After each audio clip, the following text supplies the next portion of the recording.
Okie doke. 44 of us in. I reckon we get started, right? Keep those questions coming. I'll just get us going so maybe I can inspire some questions. So let's get into it. So acing the March GAMSAT, making the most of the remaining time. The exams are happening end of March, somewhere between I think the 18th and the 22nd. So we're getting close, but it may seem that we don't have much time left, right? 5 weeks, but there's actually a lot you can do to maximize this last couple of weeks and get that score up, get that confidence up and be ready, right? So before we jump into feedback, right? 5 weeks out from the exam and feeling like there's not enough time to make a difference, but it's not too late, right? This is the tagline for this webinar. It's not too late. Don't give up. Don't say to yourself, there's nothing I can do. I'm just going to sit it and see what happens, right? You can start studying now and make a big difference. Okay, so a little bit about me. So my name is Jake. I am currently in my first year of medicine at the University of Queensland. I'm in week 3, so somewhat of a way into it. Only starting now to understand what's happening. It's a pretty complicated course, but nonetheless, I'm enjoying it. I was a Fraser student in 2022. This season, last year, I was one of you guys coming in, so I remember it vividly, right? I now tutor for Frasers because I got great success out of the course. And I've actually worked with lots of different students to optimize their approach. So you may or may not be surprised, but there's quite a diverse range of people that sit the exam. And as a tutor, I've been able to see what works for a lot of different archetypes of students. So I want to run this webinar with you guys to really give you the highest yield content, right? Personally, I sat the exam 4 times, right? So we'll talk about where each of those times were and my journey towards medicine. So coming out of school, I sat what was then the UMAT. It's now called the UCAT. Got a reasonably okay score, but I didn't get the then OP1 required to make it into undergraduate medicine. So from that moment on, I knew I had to sit the GAMSAT. So I signed up for a Bachelor of Biomedical Sciences at the University of Queensland with an idea that I was heading towards medicine, right? But I was thinking to myself, if I like this, that's good. But if I don't like it, then I will have discovered, this is not for me. Surprise, I loved it. It was amazing. And throughout that, I sat the exam a couple of different times. So the first sitting I had was in the March of 2020. Now, some of you guys may know that that was actually the May exam. So COVID hit, right? And the exam was postponed to May and was put online through ProctorU. I'm sure some of you guys have experience with ProctorU. Now, I sat that exam on 0 prep. I had done a little bit of paper-based stuff, but nothing really significant. And given that it was now online, I had 0 prep going into that. I hadn't written any essays. I hadn't done any practice questions. I was just saying to myself, I'm a biomed student. Someone told me I could do it. Let's get in there. So I sat that exam and was terrified. Got into the exam and went, what is this, right? Section 1 was alien to say the least. I had no strategy going in. I remember I got a text, which was a metaphor for Western capitalism from the perspective of a Eastern Bloc philosopher. And I just caved on that one. I just had no idea what's going on. For section 2, I was a 2-finger pick typer. So I didn't have speed on my side and I had no planning process, no essay structure, and no knowledge of what was going on around me. So that essay, I dread to think what it was. All right, I feel bad for the marker. So I came out of that and went, oh, I need to do something about this, right? Not great. So then I said, back to September we go, right? So I signed up for the second exam and started doing some self-study, right? So I went ahead and Googled online resources, free resources, YouTube, all that stuff, and sat the exam again with now the whole second year of biomed under my belt, right? So that exam went really, really good in terms of comparison to the first exam. I had written some essays, was still a pick typer, but I was more familiar with the exam. And we'll talk a lot about familiarity and how we can gain that quite quickly. Sat that one and was better across the board, but was only comfortable. Was not particularly skilled. My study wasn't very structured. I didn't know what was high yield. For example, in section 3, I was very content focused. So I was reviewing all of my content for uni and thinking that that would take me through S3 just fine. It didn't, right? S3 was a different beast than I had expected. So still had work to do on S3 and S1 for sure. S2 as well, I needed to get some speed. So then third year rolled around and we hit March 2021. And in that exam, I was a newly minted third year biomed student and had done some more prep that was more targeted towards the exam. So I had an understanding of what I was meant to do. I had some other sitters telling me what was going on. I had brought up my typing speed and all of that jazz. So I got into the exam and I got a competitive score, right? Yay me, right? Very, very exciting. So then I applied in May through the GAMSAT portal, which you guys will have the pleasure of dealing with after this exam. Applied for that and got my interview at the University of Queensland, right?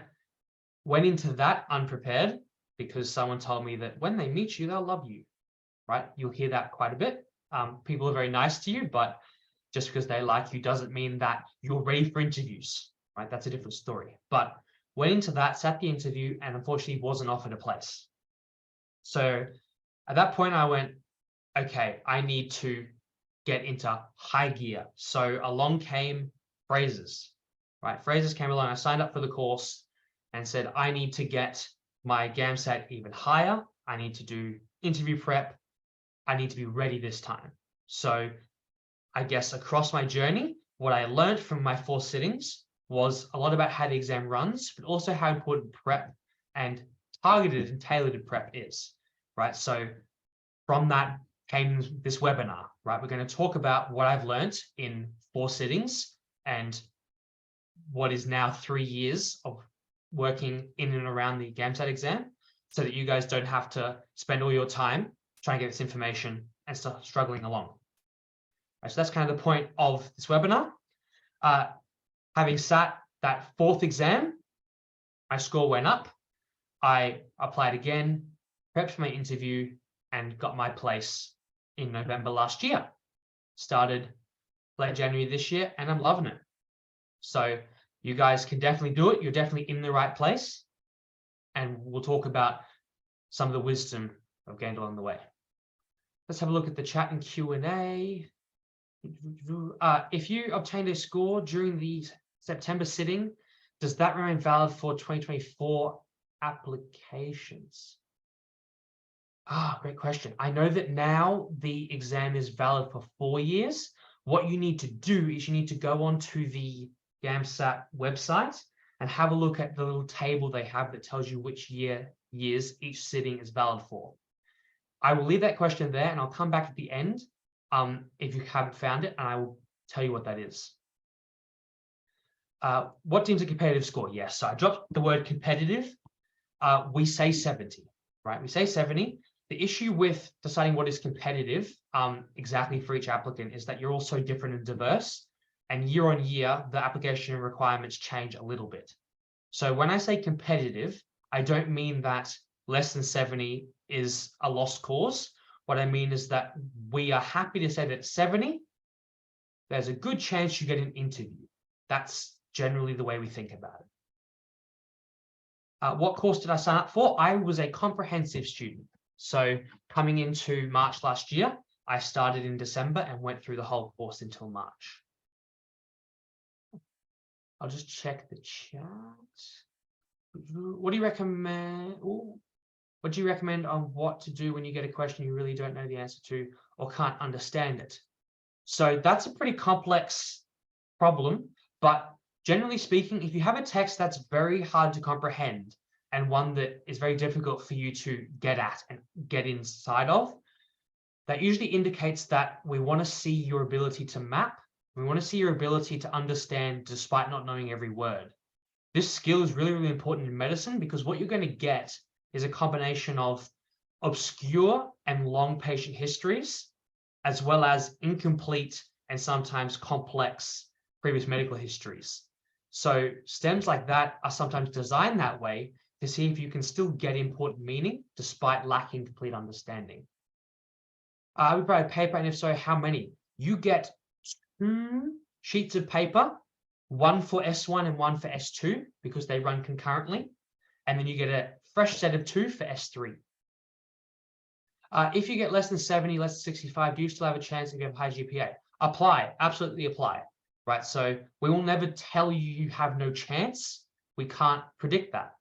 If you have a GPA of 6.6 and a GAMSAT of 65, I could reel off names for days of people who've gotten in this year with those scores, right? So definitely apply. It's definitely possible. Okay, cool. Let's head forward. They've done pretty well. So understanding the principles of the exam. How do we determine what is high yield and what do we use our 5 weeks for? So these are the 3 principles of the exam and how to study for the exam. Principle 1 is that since the online conversion of the exam from paper, the exam has gone all in on the minimal prior knowledge model. So in previous years, especially on paper, the questions were written and the stems given in such a way that a qualified or a highly skilled or knowledgeable science graduate, chemist, PhD holder could do the exam off their head, right? They could go ahead and use their knowledge and get most of it through, right? Which of course was a disadvantage to those of us who didn't have that kind of knowledge, and also went against one of the principles that ACER has, which is that it needs to be a level of first year uni, right? So nowadays it's very much minimal prior knowledge. They still state that it is a first year university biology and chemistry and a senior level physics. That is still the tagline for prior knowledge. But the reality of the exam is that throughout my 4 sittings and the most recent sitting, the actual amount of prior knowledge that you require to solve questions purely on that is far less than that level, right? It's at what we might describe as a Khan Academy level, right? If you're familiar with Khan Academy being more practical and skills focused, that's where it's at, right? This prior knowledge that you guys may have, and you may have heard that science students do well in because of, it's mainly a comfort thing. So it's mainly related to being familiar with the exam and then having the mindset to apply skills. So principle 1, it's not about prior knowledge. It's very minimal. So do not go ahead and go on textbooks, go on YouTube and learn all about metallo-organic chemistry. It's not required, right? Second principle goes on to this, which is it's skill-based. The exam is not there to test your ability in science or in, I guess, geopolitical conflict in S1. It's there to see if you have skills that are transferable to a medical context. So I've already alluded to a little bit the ability to deal with dense and confusing texts as it pertains to patient histories. So when you do medical school, you'll have OSCEs, and you may have patients that are deliberately convoluted and give you a lot of superfluous information or things you don't understand, right? So skills like that are, I guess, put in front of you in difficult texts to see if you could do them in medicine. Now, for study purposes, having a skill-based exam means that almost all of your study, I would say all of your study in this last 5 weeks, in fact, should be based on building the skills for the exam. When I say skills, I mean mathematical reasoning skills. As an example, can you work with algebra? Do you know your fraction rules? Can you do index laws? Can you do a bit of logarithms, right? That's your mathematical skill, right? Do you have skills in reading texts or skimming through texts, right? So that you can take a long passage and get meaning out of it without having to be there all day. Other skills are related to graphical analysis. So can you read a graph, which you will then need to do later on when you're asked in medical school to look at research and tell your convener, does this research show a significant trend. Things like that are skill-based. So it's not about what the research was on, it's about if you can read the graph. Things like that.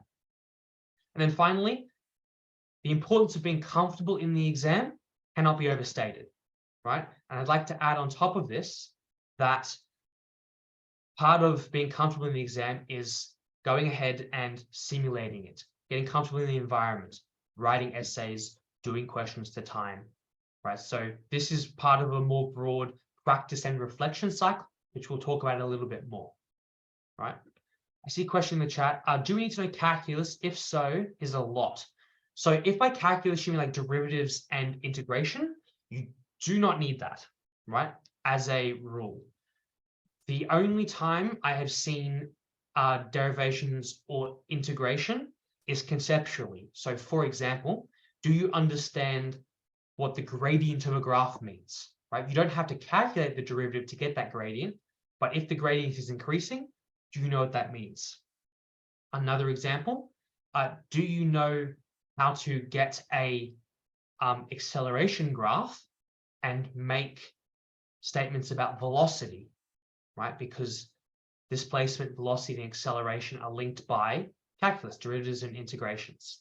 So the question is, you don't have to be able to do it by hand and get numbers, but you should understand in those contexts, right, where gradients of graphs come into play, right? Stuff. So check the chat.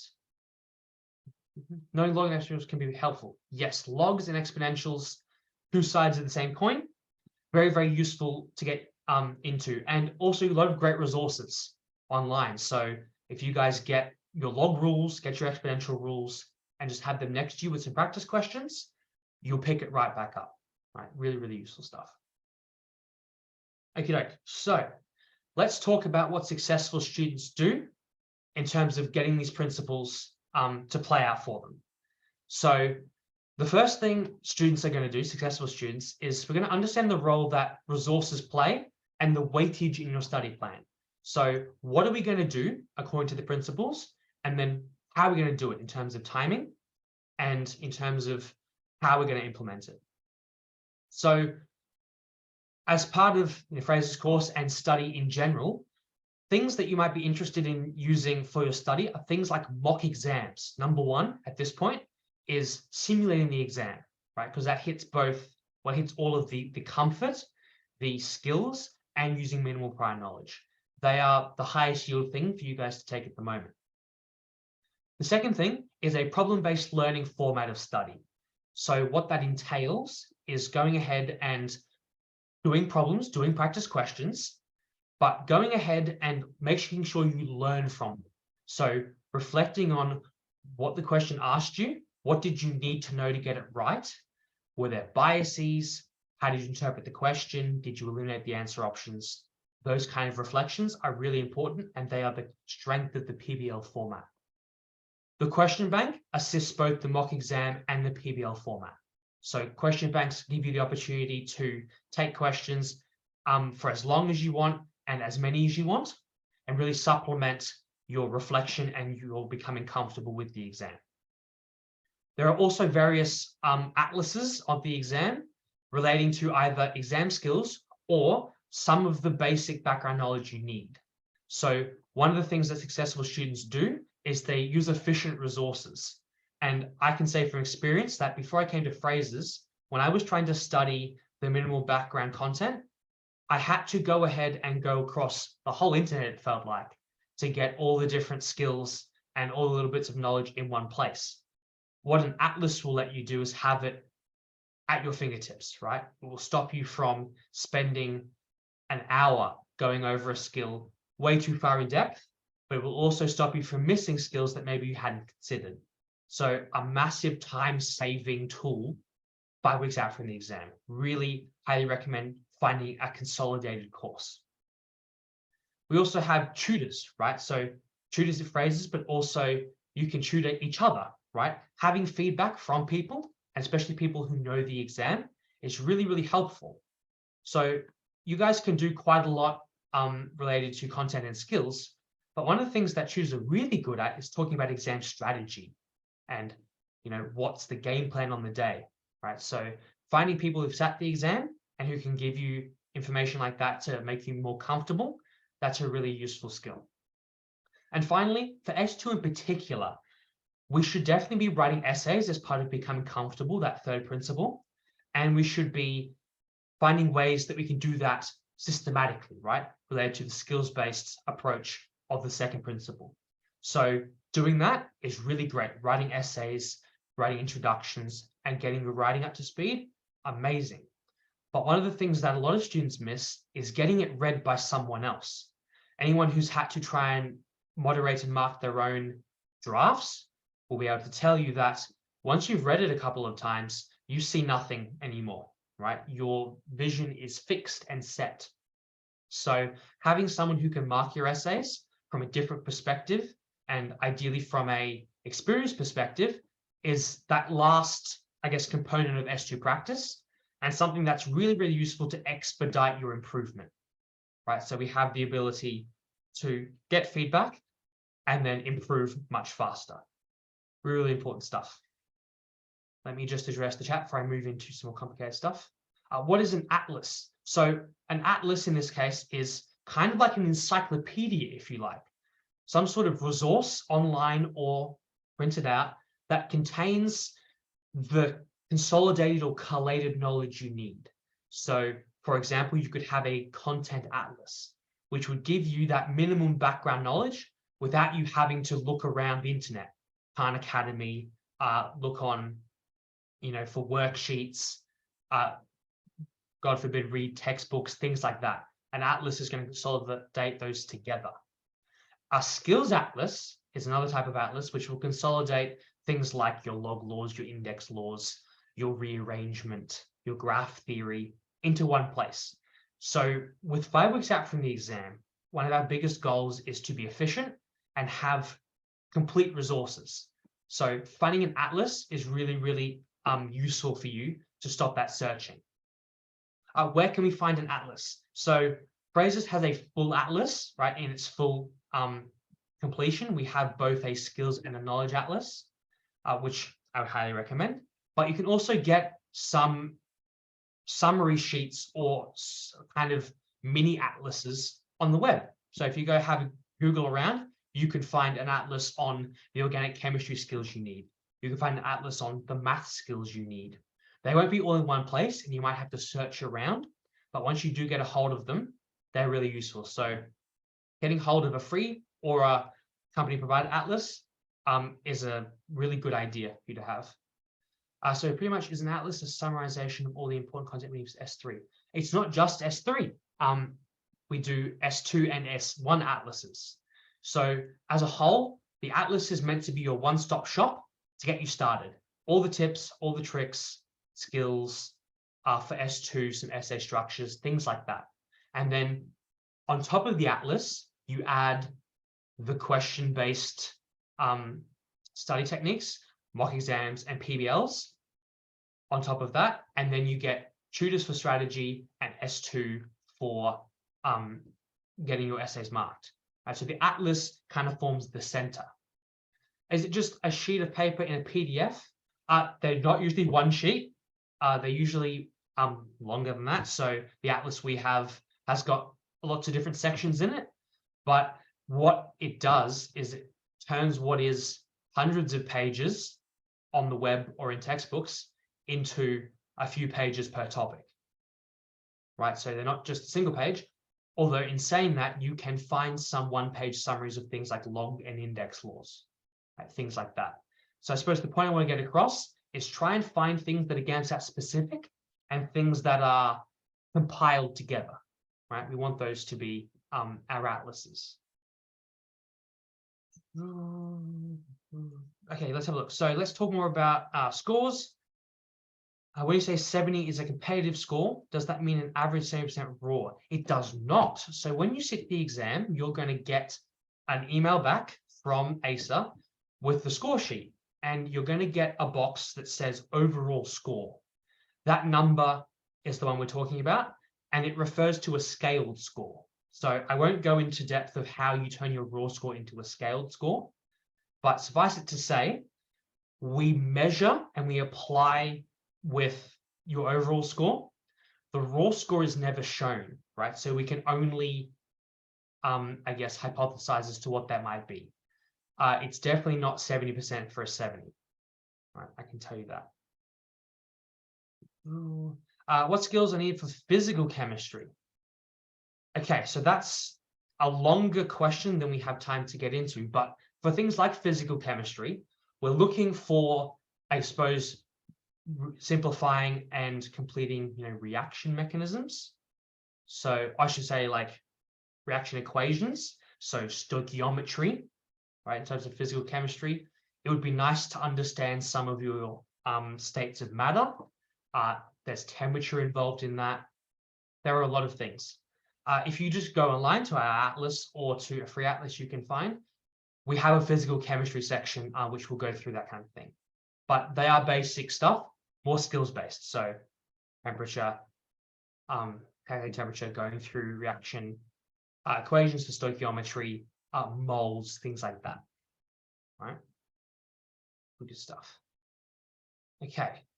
I'm leaving some of those questions towards the end, so we can talk about them when they come up.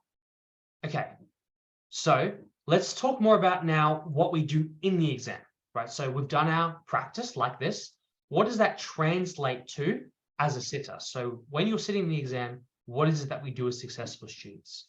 So the first, and I think most important thing you have to be working towards is being able to analyze without overthinking or having bias.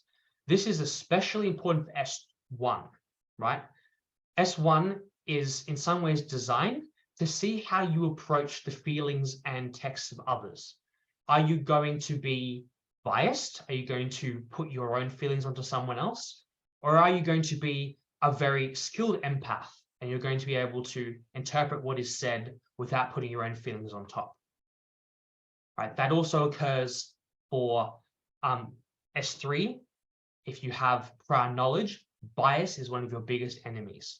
Students will find that they feel familiar with the content as a previous science sitter, but they get it wrong because they fail to read the STEM, right? They think they know it all. They're biased towards overestimating their ability. So really, really important, if you're a science sitter, consider bias, right? Ooh.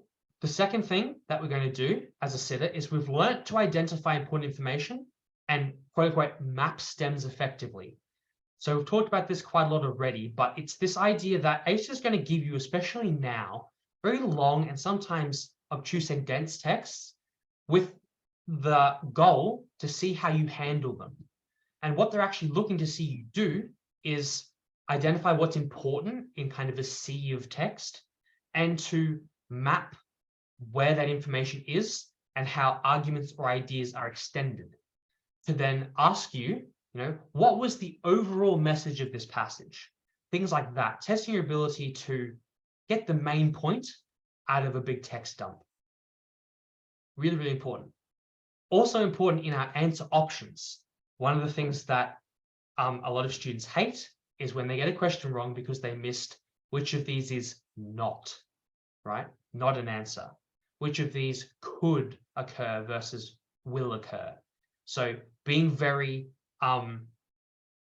specific and attuned to the words in front of you is a big skill. And that leads on to our third point, which is indicator words. So indicator words are what I've been explaining in terms of which is not, could, must, things like that. Paying attention to things like that tell you the weight of evidence you have to apply, and also maybe where you might want to look back in the STEM. So you might get a question, for example, that's asking you about how angiosperms reproduce, right? That's a plant type. If you did your mapping and you paid attention to the indicator word of reproduction in angiosperms, right? You can then go straight back to the STEM and know exactly where to look. So this mapping and indicator word, I guess, partnership makes up a lot of your strategic approach to S1 and S3. And the final thing that we do is we eliminate answer options to reduce choice paralysis.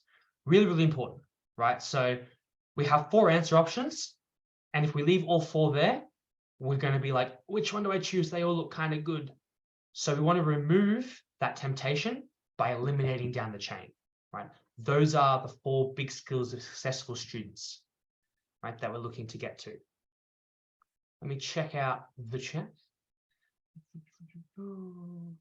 Okay, more Atlas stuff. So, sorry, I missed this. Last thing, should we use the Atlas by constantly revising it and learning the content from there? I wouldn't say constantly revising it. The way the Atlas is meant to function is that it fills in some knowledge gaps and it tells you what skills you should practice. But then you'll go ahead and actually do that practice. The Atlas is not the end point, it's only the start, right? Read over it, but don't try and memorize. No, we're not memorizing. So stuff that we're going to teach you guys about, I guess, biology related to DNA, right? It would be important that you guys understand 5' and 3' on DNA. You understand what a base pair is, things like that. So they're not content that you then are going to go into an exam or the GAMSAT and regurgitate, but they're things that are going to enable you to access the skills required. So the exam will require a little bit of knowledge in terms of saying, like, how many base pairs are in the gene for insulin, right? Now, that's a skill of graphical analysis, right? So maybe there's a picture or a graph of the insulin DNA, or maybe there's an equation that you can use. But if you don't know what a base pair is and it's not explained to you, that's a limiting piece of knowledge. I hope you can appreciate, not important other than understanding what it means, right? Not what's being assessed, it's just allowing you to go forward, right? Cool. Okay, let me address the Q&A. What are indicator words? So indicator words are things in questions, but sometimes answer options, that tip you off to either how you're meant to answer or where you're meant to go to find the answer. So words like which is not an option indicate to you that you're looking for a false statement.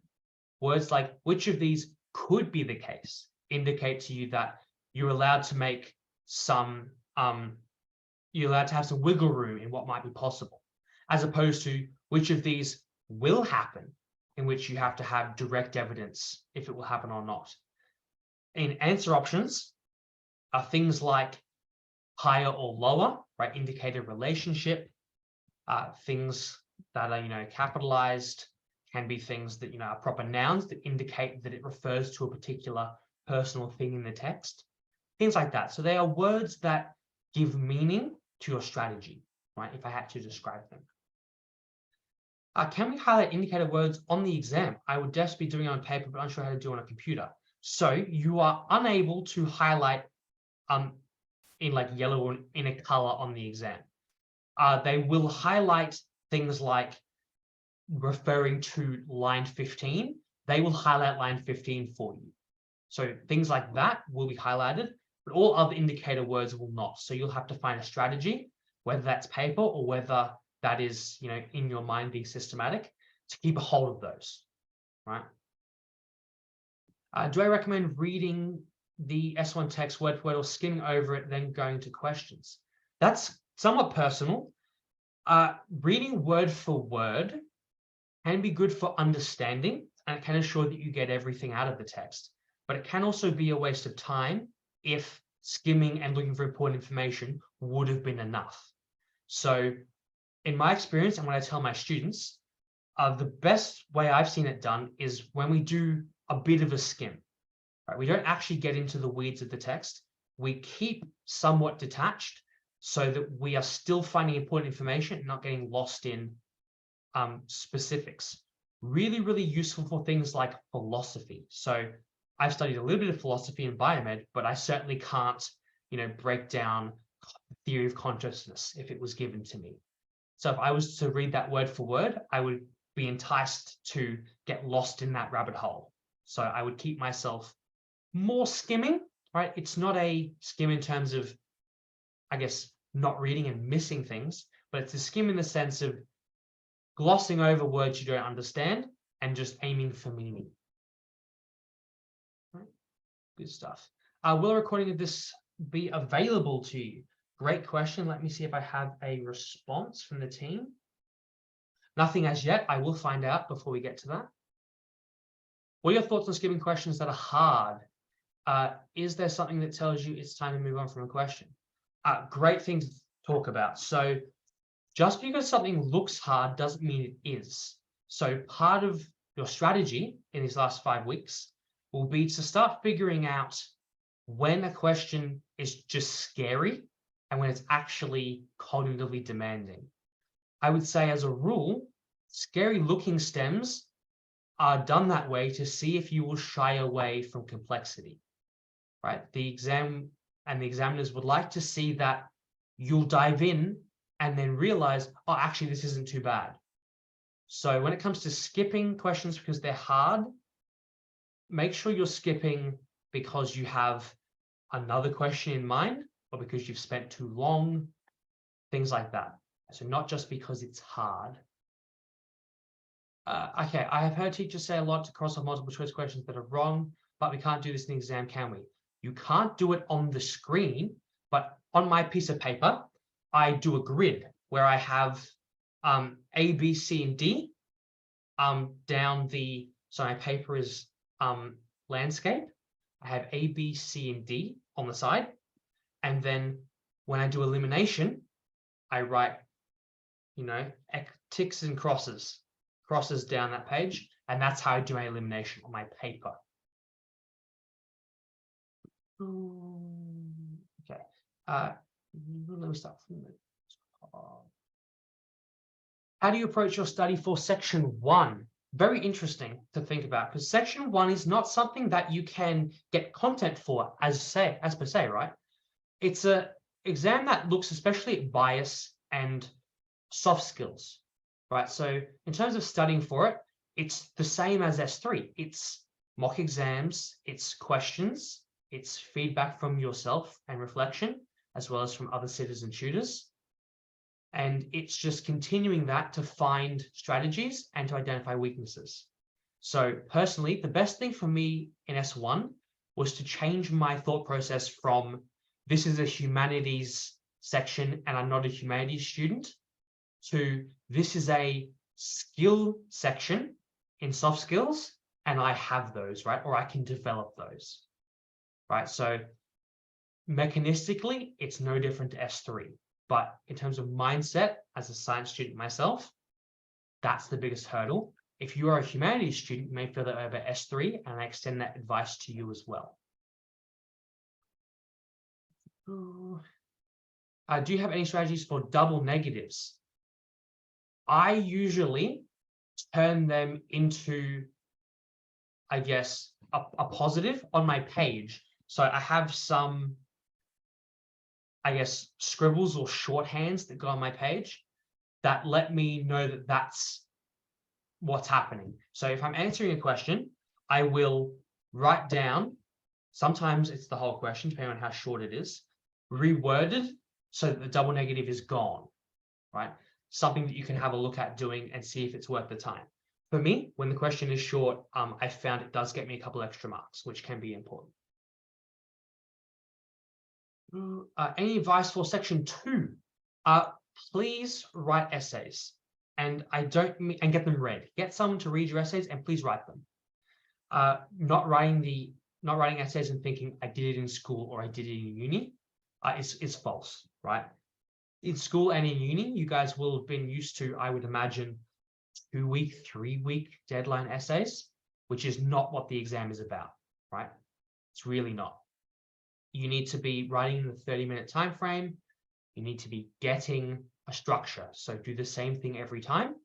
How are you going to take the comments? Make a plan.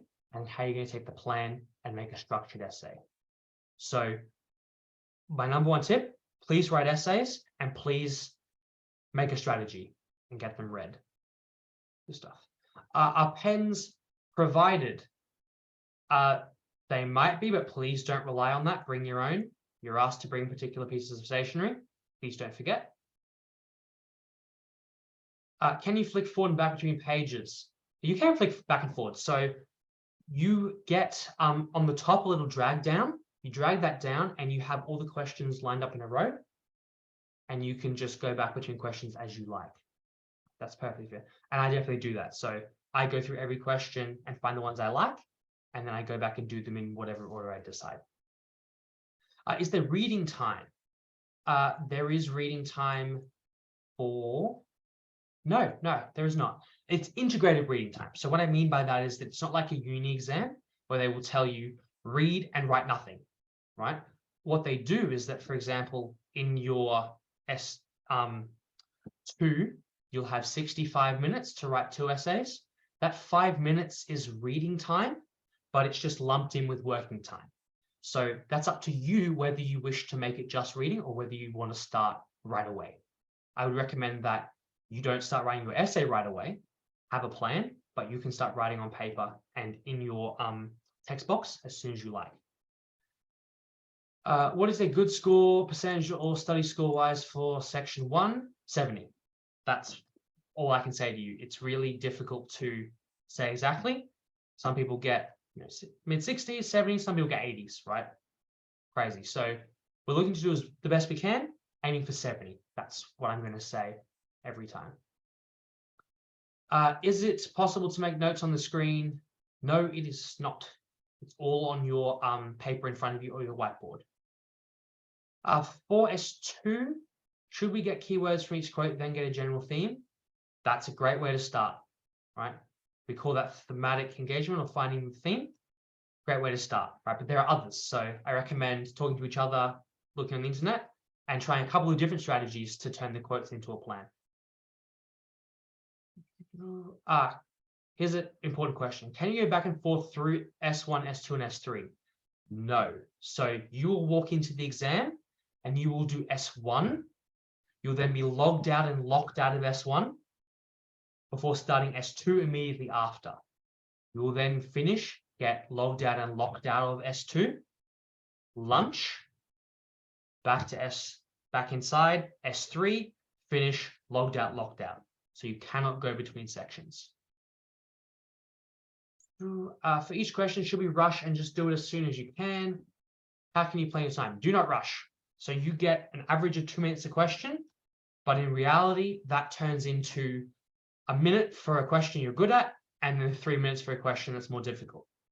So you have to be quick. Part of the exam is to see if you can make quick decisions and get quick comprehension, but do not rush. Be systematic. Give yourself the time, right, that the exam allows. Approximately 2 minutes. In reality, varies per question. Okay, let's move on because I'm conscious that we have answered lots of questions and we may not go over time. So let's talk about now customized study plans based on your archetype. Right, so let's talk a little bit about some smaller tips for each type. So say you are a mature student or a student that's been out of the system for a while and you've forgotten lots of school and undergrad topics. So for yourself, getting back up to speed is really important for you. So things like atlases and things like high yield tutorials on log laws and index laws should be the mainstay of your beginning approach. You need to get those skills back and get your head kind of back in the game before you then continue on to do your practice questions reflecting all of that, right? So I want you to know that just because you're out of the game doesn't mean you can't get back in, and it doesn't have to be hard. You're not expected to go ahead and do a degree. There is a very small amount of knowledge that you actually need to get back on top of, right? But that is your priority. For those of you who are working or have limited time for other reasons, you have to be especially efficient, right? So for you, you don't have the time to go ahead and, I guess, waste time and kind of go around between different resources. You need to come up with a study plan that centers around practice questions and reflection. That's the name of your game. So mock exams being a big thing at this point. They're kind of the full package. Do mock exams or any kind of practice question and reflect on them, right? That's the highest yield thing and will get you the most bang for your buck out of the limited time you have. To really focus in, study plan is important for you guys. For science and non-science backgrounds, that are unfamiliar or intimidated with either S1 or S3, right? What are you going to do? So the first thing is a mindset shift. So if you're a science student that thinks S1 is hard and S3 is easy, you need to change that approach, right? Both are skills-based. And for you science people out there, you need to be worried about bias, right? Especially in S3. Make sure you are focusing on skill mindset. For those of you who are non-science or identify as non-science background, you guys may feel intimidated by S3, maybe S1, but especially feel more comfortable in one than the other. I want to extend the same advice to you guys, that as a non-science background person, you have to make up a minimal amount of knowledge, right? But that's a very small part of your study. You're not far off the science background people. So you're going to be working on simulating the exam and getting accustomed to how the exam is all skill-based. You don't have to be worried about prior knowledge. You can do it. So mock exams and practice questions will reveal to you that you can do it, right? So for yourself, a mindset shift is really important, and that comes from simulation and a skills-based approach. Now, I'm going to pull out that prone to bias due to previous knowledge even further. So this can be a really hard habit to kick, right? Because you've done science and you're like, I know this, right? I see a cell on my page. I know what I'm doing. For those of you who are prone to bias, you need to actively turn off your science brain. Actively say, nope, not going to use any prior knowledge, only going to take what's from the STEM. Right? So that needs to be an active part of your strategy. Find ways to turn that off and only bring it in when it's required. So for yourselves, you're looking to identify when it's useful to you. And part of that is, once again, simulation. Do I sound like a broken record? Probably, right? But simulation will work across the board, right? To try and get you guys familiar with the exam and out of bad habits, right? Like being prone to bias. Really, really important stuff. Now, section 2 in particular, a big enigma, right? Many students struggle to know how to best respond to the comments and to best make a structure, right? So we've talked a little bit about this already, but please get a strategy to understand the comments first and foremost. Someone put in the chat, take keywords and find a theme, right? Really good. ACER talks about thematic engagement. So that's a really great way to get a starting point. You then need to formulate some ideas and arguments, right? And there are lots of structures for this. So I ask myself, for example, what problems are occurring around me related to this theme? Are they fixable? What do I think about them? What are the solutions? So having questions you ask yourself can be useful. The other thing you have to know is how you're going to structure compelling paragraphs and make them high quality in under 30 minutes. So when it comes to compelling paragraph structure, the introduction, 2 paragraphs, conclusion is a tried and true classic, right? And it's something that really is designed for meaning. So if you guys want somewhere to start with, have an introduction, 2 paragraphs, and a conclusion as your starting structure. Now, to make it high quality in short periods of time, you have to do all of this automatically. So practice, practice, practice.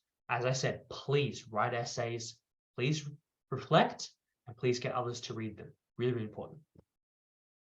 And one of the great ways to do that is to get it marked by an expert tutor, right? Who are familiar with the way that ACER marks, right? So who have at least read the marking criteria, right? And learn from them, right? How to produce those high quality essays in short time. So we can give you guys some strategies straight up that have worked for us and other students, right? So having that kind of mentorship can really speed you guys along. Good stuff. Now, mock exams is something that I've talked a lot about, right? Mock exams, mock exams. This, if you do nothing else, is what you should be focusing on. Mock exams. They're a great way for you to understand your strengths and get insight on the areas you need to focus on, right? Weaknesses, reflection, strategies. Mock exam, weakness, reflection, strategies, right? Second up, it helps you understand your level of preparedness, right? Do you have a strategy for S2, or do you still need to work on that? Do you know how to skim a STEM, or is it taking you too long, right? Are you getting really fatigued through the exam, right? And do you need to find a way to reduce the cognitive load, right? So that kind of physical aspect to the exam can be something really useful out of mock exams. And finally, the results you get will also point you towards the right content, right? So part of getting insight into the areas you need to focus on is then knowing exactly where to study. So doing a mock exam eliminates areas that you don't need, that you're already good at, right? That doesn't mean that you can't get better at them, but on a short timeline, we want to target weaknesses, right? So even with an atlas and even with good resources, if you can just skip a particular topic, you save a bunch of time, right? So mock exams, really, really important stuff.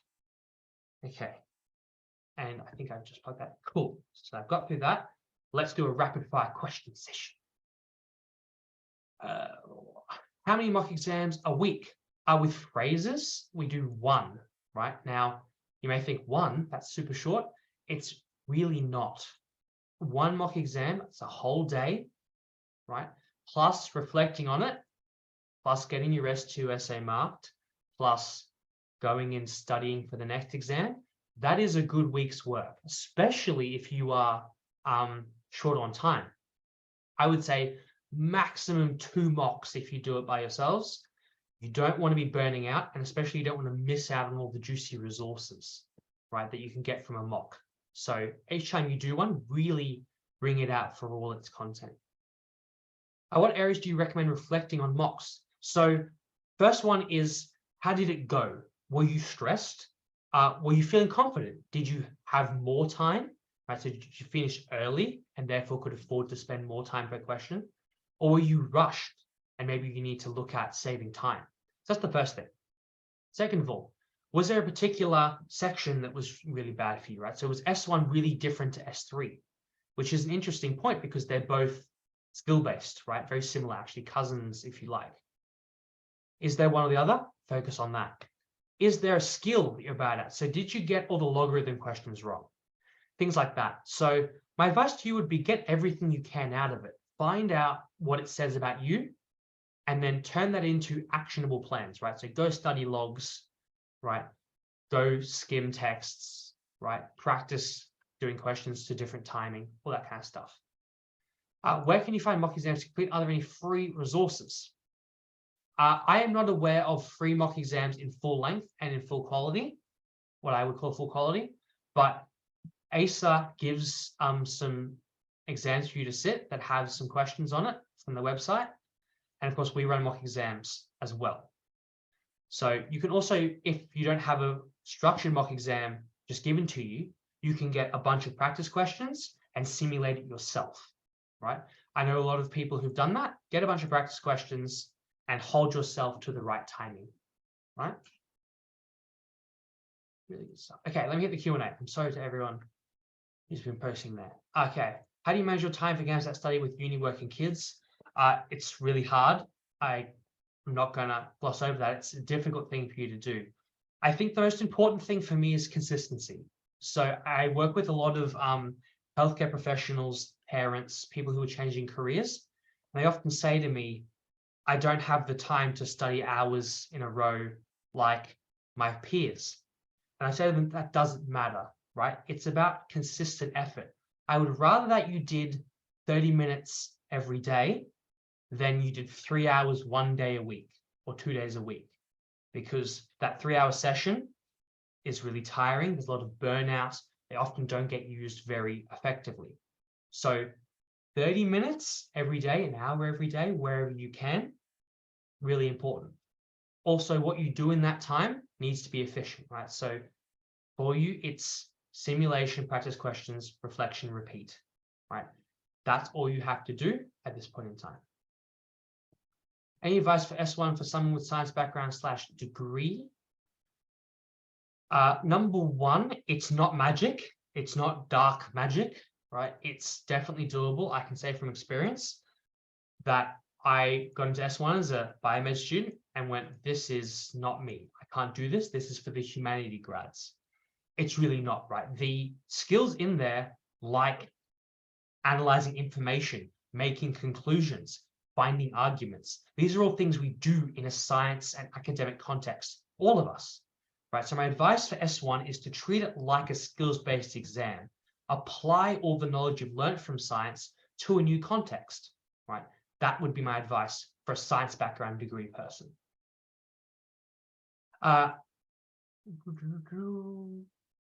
Okay, let's talk about S1 and S2. So yes, they are next to each other. What will happen is that you'll stop S1, get logged out, and then there will be a small transition period where you're asked to log in, but don't start the exam, and then everyone gets resettled, and then we go when the invigilator is ready. So it's not like an auto start procedure. There is a gap, but you'll still be sitting there, and there'll be no time to, I guess, relax or go anywhere. That's what I mean by one after the other. What time do you recommend get to the venue? Is it best to take public transport? Great question. So I would recommend getting to the venue early, of course, so don't show up at the time your exam starts, an hour before, because it's going to take you a bit to get in the door. If you have an elevator venue, get in the elevator, get your name ticked off, get your exam password, and all of these things. So giving yourself an hour at least to get this done, I think is a good idea. As for public transport, people definitely do. I would say if you're in a city venue, driving yourself is probably the worst option for reliability. I personally was able to get dropped in my final exam, which was really, really nice. But I would recommend public transport or get someone to drop you, right? Parking is really, really difficult in especially city venues. What other strategies are there for S2 other than theme finding? So I could go on and on, but for example, having a plan. So for example, once you have a theme, say the theme is multiculturalism, right? How do you then turn multiculturalism into a 2-paragraph essay structure? Well, what you might do is write 2 topic sentences or make 2 arguments, right? Write 2 arguments out. And then from those arguments, elect evidence, right? And then from that, what does your introduction have to contain? So the planning phase before you start writing is a really tried and true strategy. And I will say that one of the things that bothered me the most in my previous sittings was when they would say start S2 and people would start madly typing and you feel like you're left behind. Trust me when I tell you what they're writing is no good, right? It's coming out as a stream of consciousness. It's not planned. It's not structured. They spend a lot of their time rewriting and reformatting. Whereas planners, when they begin to write, they write in a structure and it's better quality in one go. Right? So the plan tends to be better to orientate your thoughts. And then post that, get familiar with an essay structure that you want to use. I'm recommending the intro, 2 paragraphs to conclusion. There are some great YouTube videos on what each of those sections should do. Do you think from your 3 weeks at med school that it is still possible to have a part-time job while studying, or is the study load too much? Great question. I don't feel comfortable giving you an exact answer. I keep a job, right? But it's very, very flexible. I would say that friends of mine have had to give up their job due to inflexibility. So if you're unable to get, I guess, evening and weekend hours, and you aren't able to easily move them around, that can be a real challenge, right? So people definitely do. It depends on your situation and the job you have. Can you write an essay without specific examples? General concepts, okay. Based on my experience, very hard to do well. It is not outlawed by the examiner. You can write about general concepts, but what tends to happen is that you say things that are not new or interesting. So one of the things that S2 would like to see from you is your ability to critically think. I've been through 3 2-hour workshops in med school on critical thinking, so I can tell you it comes back, right? But it wants you to think about things critically. It wants to know how you think, what's important to you, can you form an argument? And More broad and general concepts give you less leeway to be specific and give those arguments, right? You tend to stay in larger, more nebulous areas, and it's hard to do. So I would say go more specific with examples. When you say writing 30 minutes, how much time do we have for planning? S2 is 65 minutes overall for 2 essays. So that averages to about 30 minutes an essay with 5 minutes of planning overall. So yes, that's the recommendation. You really need 30 minutes to write 500 plus words, which is kind of what we're looking for. So typically 5 minutes to plan both essays and then 30 minutes each to write them. So I'm conscious of time, guys, so I'll try and look for how many mock exams should you do and how close should we do them? At Fraser's, we do 6, right? 2 bonuses and 4 official, if you like. Mock exams will only benefit you each time you go through. So what I would say to you is you only have the ability to do a certain number of mocks without burning out. So if you did 1 mock a week now, you would get through 5, right, for your exam. But we like to advertise a bit of a health break before your actual exam. So maybe 4 would be the max, right, at this point in time. Do you think we'd be disadvantaged doing only 2 body paragraphs instead of 3? No, you would not be disadvantaged. What happens a lot is that when students try and make a 3rd paragraph with no idea of what to put in it, it kind of poisons the communication. So I would rather you planned to write 2 paragraphs and then found extra time and ideas and wrote a 3rd, than to force yourself to write 3. In terms of systematic disadvantage, definitely not. If you can explain an idea in 2 paragraphs well, you'll get a massive score, right? And with 30 minutes each, 2 paragraphs is quite a few things to write, right? If you're going deep and you're analyzing and showing your thought process. Really, really important stuff. Okay. How do you learn specific evidence for S2? Do not go and read books or anything like that. Not important. The best strategy up to this point is pay attention to the news and the world around you and have opinions, right? So if you see something on the news, for example, right, the United States retrieved a Chinese weather balloon, right, or whatever it was. That's a world event that people are having conversations about. You need to then go ahead and have opinions on that, right? And current events are, of course, the best because the exam tends to follow current events, right? It's not explicitly said, but that's my experience, right? The best mentality for the day, I guess that's 95% confidence. It's a lot, right? So sitting 1 for me in May, no prep, scared, horrible. Exam 3, shaky self-prep, but ready for the exam, much better. You have more clarity, you're less tired. I did far better overall with relatively little extra prep. So mindset, I'm going to smash this. I'm prepared. I'm ready to be a med student. I have skills, positive self-talk, right? Really, really important. Did I get an update on whether there's a recording? No one has gotten back to me, which is super duper annoying. I would say that I'm not going to promise anything. I'll see if I can get an email sent out. Let's see if I can get an email sent out to all of you guys. But I'm imagining so. I said 4 mock exams max. Yeah. So I'm thinking about 1 week to do a mock and get all the reflection out of it.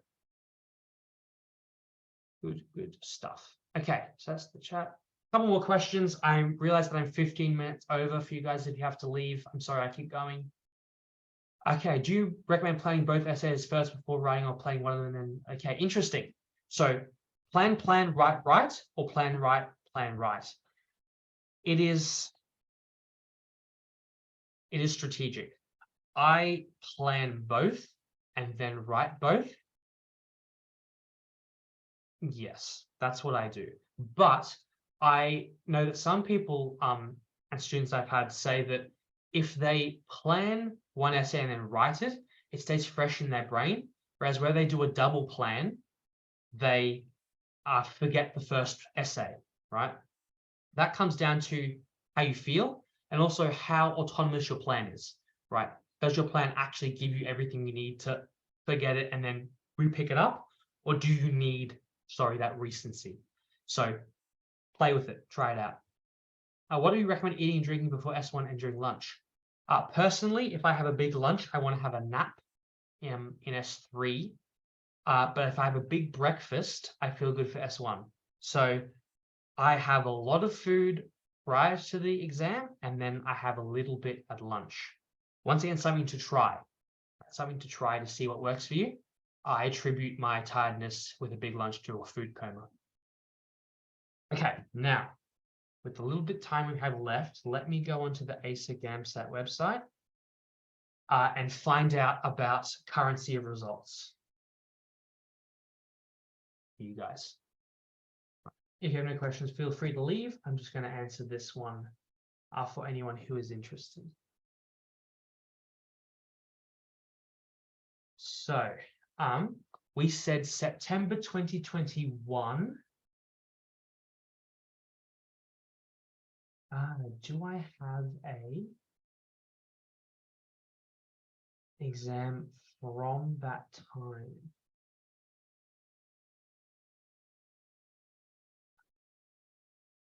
So my results say 2023 and 2024. So yes, it is valid for 2024 entry. You can use September 2021 for 2024 entry. Yes, and it's now changed to 4 years now. Can scores across sittings for different sittings be combined to apply these? No.